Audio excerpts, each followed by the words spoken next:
এটি হচ্ছে, সরকার কি তাহলে হতাহতদের ব্যাপারে উদাসীন, নাকি ক্ষমতার মোহে আচ্ছন্ন?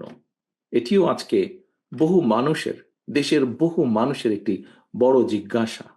জুলাই আগস্টের হতাহতদের সঠিক তালিকা তৈরি করার চেয়েও অন্তর্বর্তীকালীন সরকারের কাছে করিডোর প্রদান কিংবা বন্দর ব্যবস্থাপনা বিদেশের হাতে তুলে দেওয়াটাকেই বেশি প্রাধান্য বলে মনে হচ্ছে, বা তারা বেশি প্রাধান্য দিচ্ছেন বলে মনে হচ্ছে।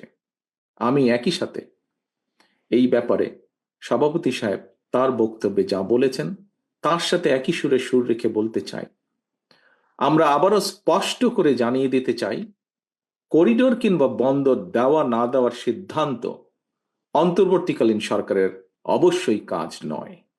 এই সিদ্ধান্ত নেবে জনগণের ভোটে নির্বাচিত জাতীয় সংসদ বা জনগণের ভোটে নির্বাচিত সরকার। বর্তমান অন্তর্বর্তীকালীন সরকারের আইনগত এবং রাজনৈতিক বৈধতা নিয়ে হয়তো কোনো প্রশ্ন নেই, তবে এই সরকার কোনোভাবেই জনগণের কাছে জবাবদিহিমূলক সরকার নয়।